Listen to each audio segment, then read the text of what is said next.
going to tell you a little bit about the horses. The near side horse is a Frisian cross cob. A lovely, lovely horse. He's been with me a while because the chap that owns it has got a bit of trouble with his shoulder. And just to keep him up together, we've had him here with us. So he's become, if you like, the schoolmaster for other horses. He's been with us a little while now. And that's the role he's ended up doing. So today he's taking out this Andalusian horse. This horse is absolutely superb. Just pull them over in this water, both of them. So you can see you've got a nice mirror image of themselves as they come across this water. Can you see? Because it's so flat and clear. Come right through it, no trouble at all. So what are we doing today? Well, basically we've got our schoolmaster out. He knows, we've taught him another language in the few months he's been with us, so we use a different language when we do the standard words we use to give the horse the instructions, yeah? So this Andalusian is absolutely a top class, lovely, lovely animal. And the lady's selling it only for one reason: she just does not have the time. She's a lady in business, and she just doesn't have the time, and the horse don't get used every now and again, which the horse deserves better than that. That's because it loves going out. It absolutely loves people. Its stable manners are second to none. Sounds like I'm here to sell the horse. I'm not. If we sell himself, that's not a problem. But he's absolutely marvellous. But the only thing he didn't have, he lacked a bit of confidence in really heavy traffic. So what we decided to do was we brought him down in heavy traffic in the vehicle. Let me just correct myself. He lacked confidence being ridden in heavy traffic. Driven, no problem at all. Fine. Yeah, you could drive him seriously anywhere. On a dual carriageway, wouldn't take any notice. So what we decided to do was to, you know, put him in a riding bridle, so he's got no blinkers, which meant we could go downtown, you know, which is a few miles away from where we live, where the yard is. So we could get downtown. He wouldn't have to do much work going down there. We'd walk most of the way, a little trot and a little walk. The big fella here on the inside has done any work that's required, you know, or at least is there to do 2/3 of the work. So we've kept this horse as fresh as we can. And we've got him in an open bridle, and he's been down in heavy traffic all around. So what that enabled us to do, we could go and stand, we could go round the roundabouts, we could stand on the side of the road, we could pull up in a lay-by, we could do all that with heavy traffic, and I mean seriously heavy traffic coming past him. So in that respect, you know, it's been a perfect thing to do. It's not the first time we've done it, we have done it before. But if we just stop here a minute, and Reed just turns his head this way, you'll see he's got an open bridle on. Now we've let him wear his head collar still, and also he's got a collar around his neck. Now the collar around his neck, we've put the throat lash through from the riding bridle. On a driving bridle, you've got more adjustment on the throat lash. You know, got two sides, in other words, it does up both sides. On a driving bridle, on a riding bridle, this is a generalisation, but on a riding bridle it does up one side. So we've been able to, because obviously the fear is, if you've got any fear at all, with doing it, is that he might put his head under the pole and pull his bridle off far more easily than he would a driving bridle. So we've slipped it through the ring. Now getting all that correct takes a minute and two. In actual fact, we punched another couple of holes in the throat lash. Now obviously you can still get your fingers in there, etc., but it wouldn't come off as readily. And then we let him stand in the yard for a while, and we let him stand in the yard for a while, and he didn't like it. He was unnerved by it because he'd done a lot of miles with the cart behind him with blinkers, but now he can see us sat up here behind him. He can see the vehicle more. But now we're on our way home. We've been out for an hour or more, maybe hour and a half. By the time we get home, it will have been.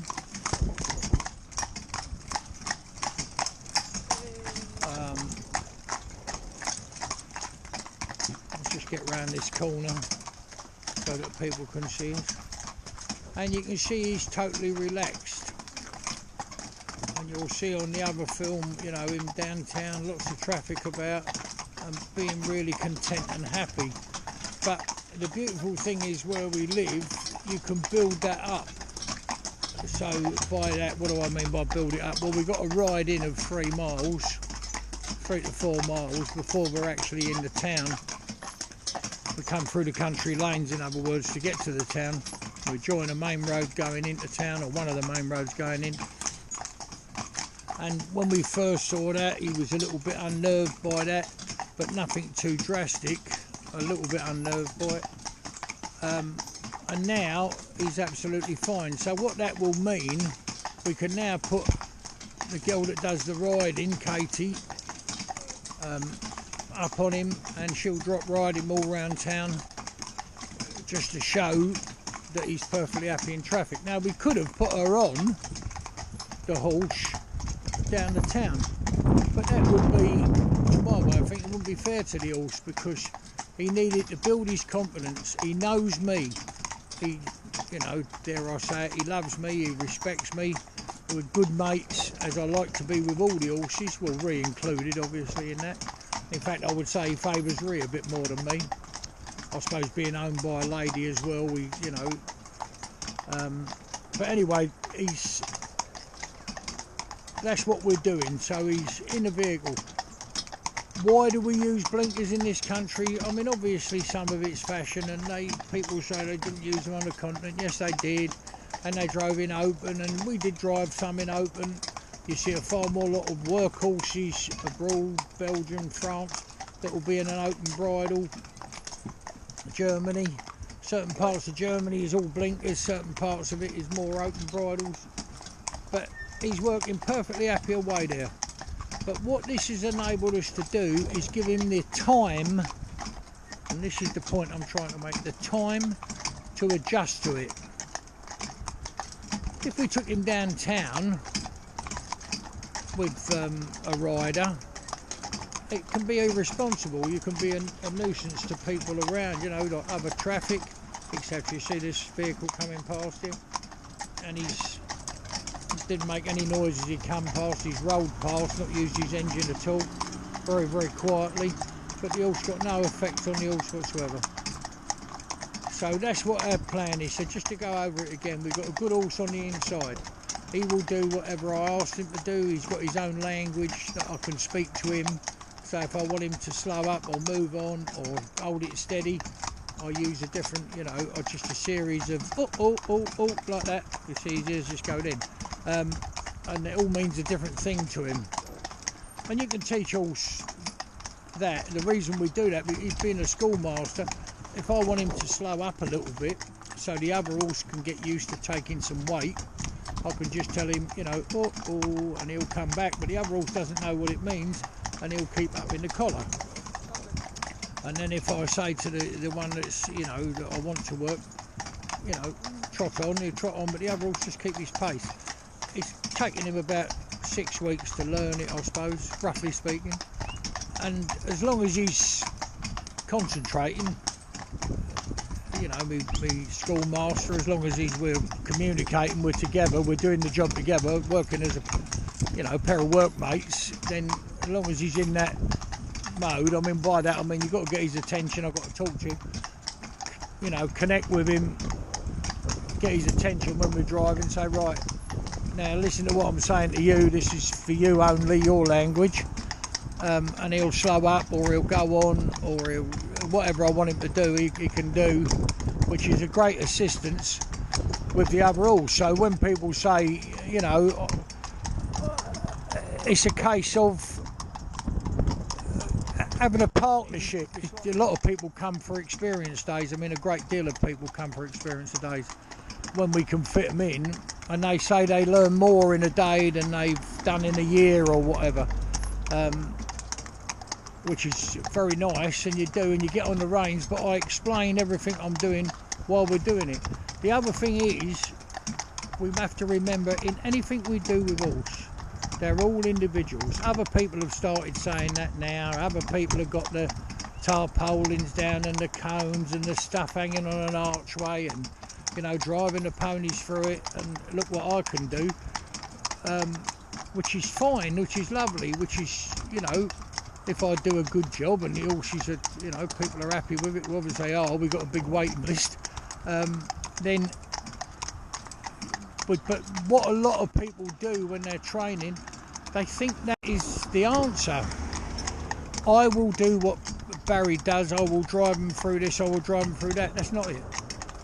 It's understanding what that particular horse requires, and it's building the horse's confidence, not yours. It's building the horse's confidence. So what do I mean by that? What I mean is, if you want a horse to pass something, okay, you go along the side of the road and it's frightened of a dustbin. It's a bit wary of it, it's looking at it, it doesn't like it, it wasn't there yesterday. What you need to do is, or what a lot of people will do, is get down and lead the horse to it. No good at all. That is not what I would do. It might be good for you, you know, people have their own ideas, which is lovely. And if it works, that's lovely. But the point is that you take the horse and ask him to go up to it. You do not force him once, and that's a waste of time, that's just bloody stupid. If you force horse to do something by you tap him with a whip to go up to something, all that is one fear for another. Well, that's just crazy. That's absolutely stupid. You've got to give them cajole them, kid them like you would a child, to walk up, to go and do it, let them investigate it, give them all the time. One horse that don't like a dustbin will take 2 minutes. Never bother again with a dustbin. Another one take half an hour. But in that half an hour, if you ain't got the patience, if you haven't got the time, don't do it. Because all you'll do is mess the horse up worse. What you've got to do is cajole it, kid it, make a game of it, do anything you've got to do. And if you say to me, well, what would you do? Well, it depends on the horse. You know what I would do, but I would just basically hold them there. I wouldn't get them too near to it, and I'd get them to take half a step, move 6 inches forward, like that.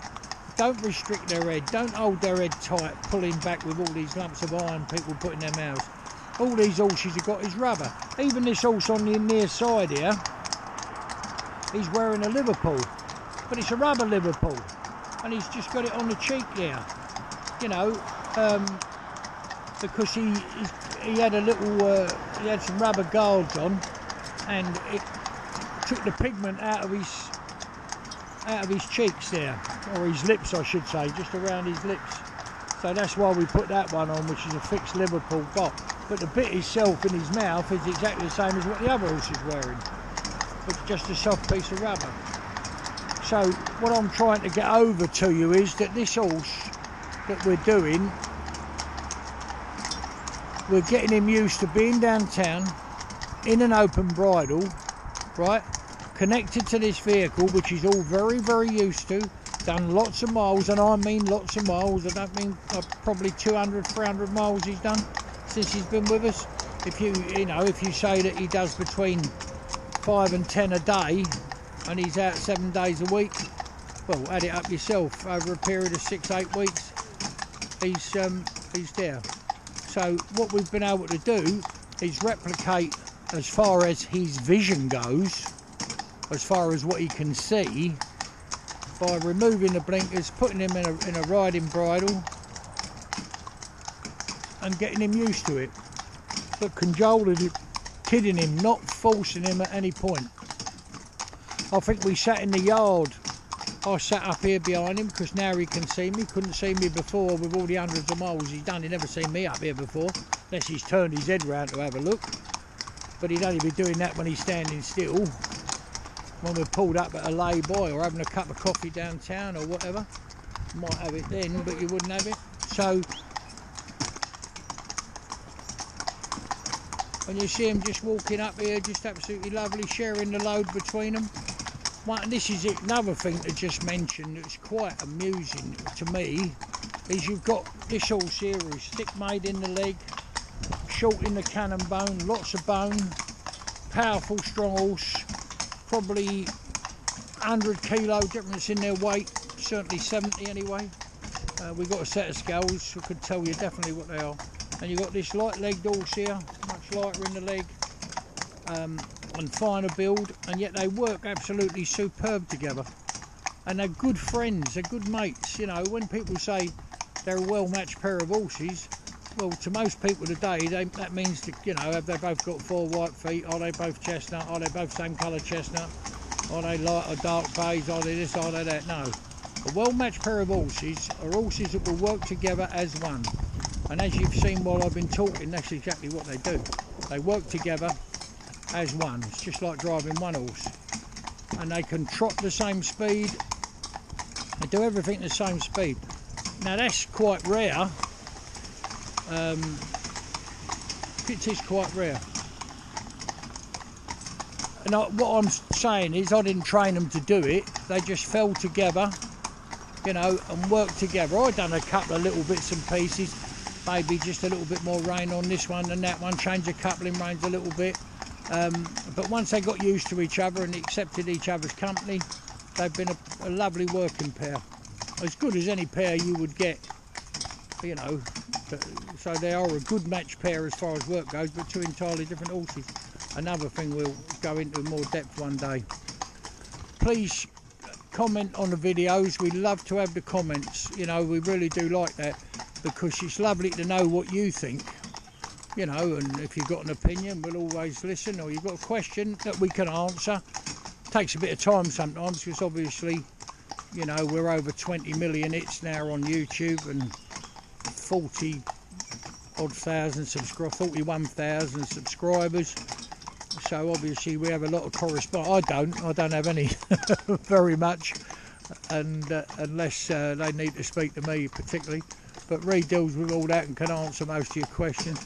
We have a question and answer session most evenings, Ree and I going through the questions, and she knows the answers anyway. She knows that we've been together that long now that she don't really need to, but it's something she's not sure of, she might ask me.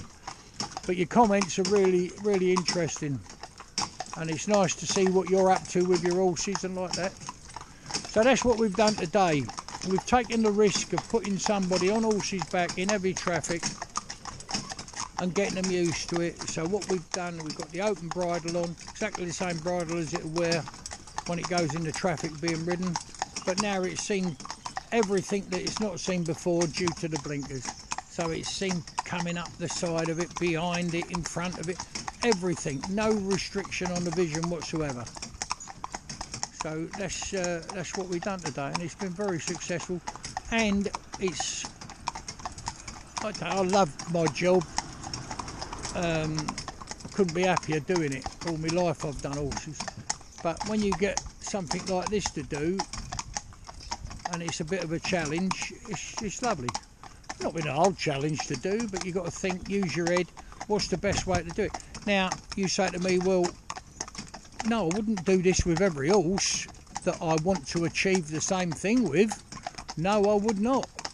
It might be, and we have done it, Rhea and I, several times. Well, I drive, or she'll drive, and we'll have horse on the back, and she'll sit there with it, with a protector around the back of the carriage so it can't bump its legs in any way, and it will just follow on behind. Now, it might need me to sit there because it favours me more than Ree, you know, and then Ree will drive up the front, and you know, but more times than not they favour Ree. So when Ree says, you know, trot on, walk, steady, does all of that to get it used to traffic. That's the way to do it. In an open bridle, just a head collar maybe, or maybe another open bridle, still got the bit but no side reins or anything, just so they can feel that, and you're getting them trained up ready, so if tomorrow, for instance, we wanted Katie to take this one downtown, what we'd do is load it up in the trailer, take it down, saddle it up, you know, get it dressed down there, and then off she'd go riding around the town, and everything will go swimming. We're not putting her under any danger, and more importantly, or equally as important, we're not putting the horse under the danger, because we've done it right. I don't mean that with sounding conceited, you know, anybody can get it wrong, but my experience tells me what to do, you know, or the best way of getting over a problem, and this has worked really well today. So anyway, so my old Frisian cross there with a cob and a purebred Andalusian. We'll show you when we wash him off his brand mark. But nice, this is a lovely, lovely, lovely, lovely horse. I mean, so kind and gentle and so responsive to everything you do. Say, for instance, you're mucking him out. We only use very long handled, like a pitchfork, you know, long handles like that, on a plastic shovel, yeah? And if he's standing in a bit of poo, you haven't got to tell him to move. All you got to do is just touch it. Touch his foot gently and he'll lift it up while you clean it out underneath. He's just such a gentle, lovely horse. He genuinely is a nice horse. He wouldn't be my type of horse, if you like, for what we do, because he don't carry the bone so much, perhaps, you know what I mean? I don't particularly like airy leg cobs any more than I like a Frisian or a Gelderlander, you know, or a Cleveland Bay or a Welsh cob. But he's very light in the leg, you know. I don't know what weight he would carry comfortably, but he's certainly a beautiful, beautiful horse, yeah. So we're going to get a cup of coffee when we get back, and then we're going to do a big young filly, Shire horse filly. She's 18 hands, and we're going to have her out in a pair up alongside this fella when he's had a bit of lunch. Just go for a very short trip, and then we'll maybe put her in single. Anyway, I hope you've enjoyed that, and don't forget to give us your comments and any questions you got that we can answer. We will. Might take a bit of time, but we'll do our best. God bless.